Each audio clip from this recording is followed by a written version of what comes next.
both Professor Kaiser and I have both worked with this group a little bit, but it's been a few minutes since I've heard you. So it's really coming along. The first movement is really becoming pretty polished. I'm wondering if we want to start thinking about picking up the tempo a little bit. I think it'll be a little livelier, especially once we get to the Allegro Giocoso. But even, I like this sort of mysterioso vibe of the Allegretto, but even with that, sometimes it feels a little bit stuck in one place, and I'd like to see if we can find a little more forward direction. I definitely start to hear that happen around the two systems before the Allegro Giocoso. Like I really start to feel the direction there. But if we could have a little more shaping in the beginning, let's see, just a few more comments. Maybe a little bit more feeling of by the bar. This is into. We talked about the schemiola idea before. Is that something you've played with at all? It's sounding a little bit in between sometimes. This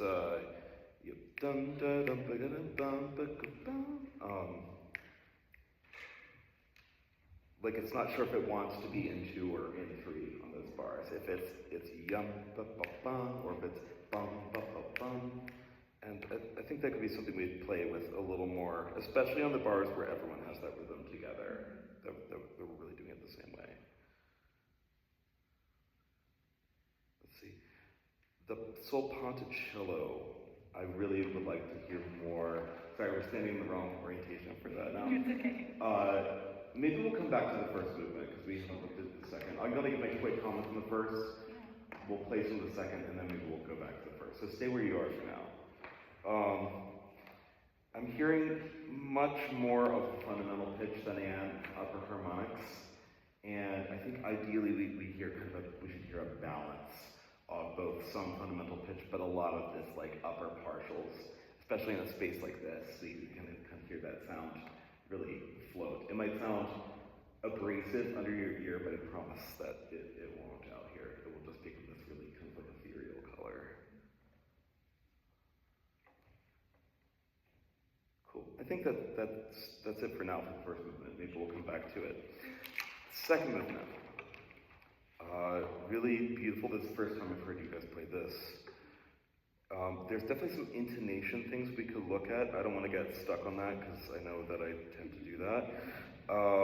But it might be worth looking at. This is another movement that I can imagine starting to feel closer to a by the bar feel. It feels a little bit beat to beat. And if we have a sense of the triple meter of the measure. So Andante Tranquillo, it's not a super fast tempo, but it felt a little bit more like Largo or something like this. Not a. I think we should be a more of a sort of a casual walking tempo. So if it feels too slow to walk to, then maybe pick it up a little bit. Can we hear just the beginning, this open, just the opening of it, and just without any vibrato, just sort of listening for intonation, but still like keep the phrasing and everything. But we'll just take the vibrato out of it to hear that sort of pure harmony.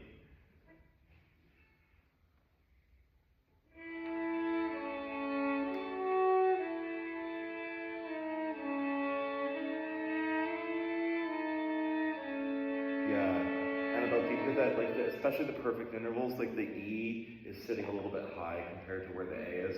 You check the A's. I think the A's sound pretty good. They sound pretty in tune.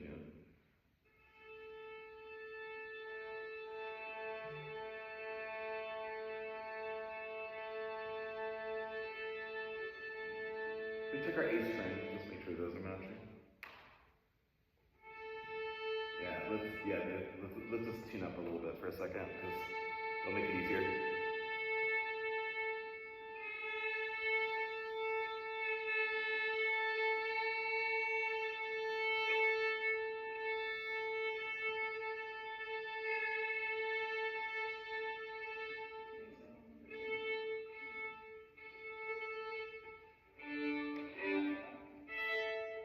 Always a tricky thing when it's in the middle of a piece, you have something so exposed. Can we hear those A's again? I know we only have a couple minutes, so.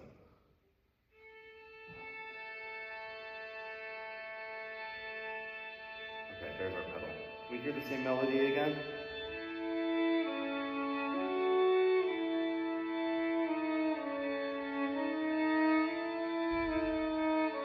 Not too high on the C sharps. Maybe think about the C sharps being a little bit lower just to be really harmonically in tune with the A. Just slightly. Keep the A's going.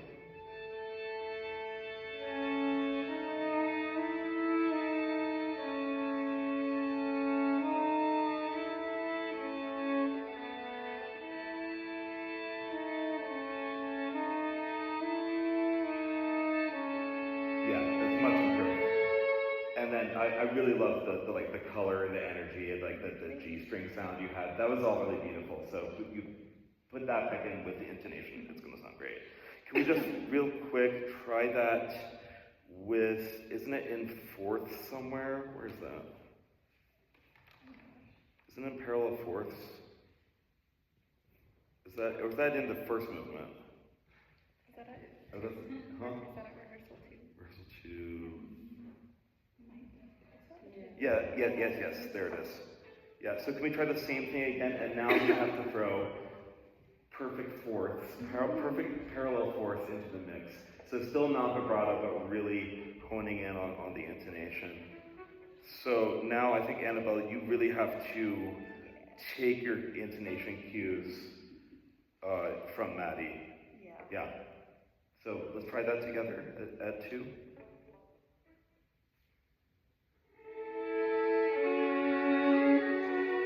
Yeah, no vibrato for now, just to hear the intonation.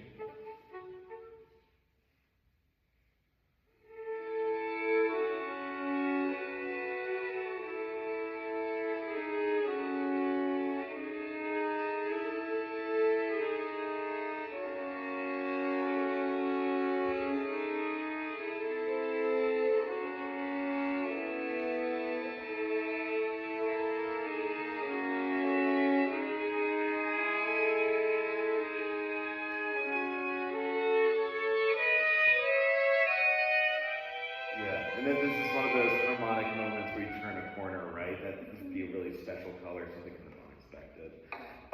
We should go, but I just want to try that one more time with the full color and range of expression that you want, and see if we can start to find more of a linear sense of pulse. Not necessarily driving, but allowing it to kind of flow forward.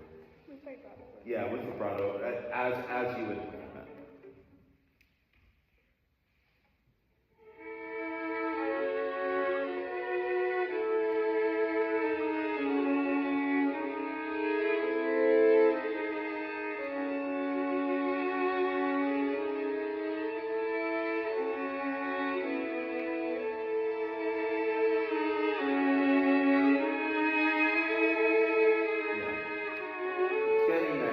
Starting to lose the intonation a little bit, so I think doing some intonation work on your own, then putting back in the shape, paying real close attention to these hairpins, right? Sometimes they're within a bar, sometimes it's a crescendo through a bar to the next downbeat and receding. They kind of all look the same size on the page, but if you really start to sort of parse it, I think some of these are 1-bar shapes and some of them are 2-bar shapes. So try to find the larger shapes. We've got to go do your boards, so we should give you a few minutes break. I think we should stop there for today. Thanks, guys. Thanks for sharing this wonderful piece.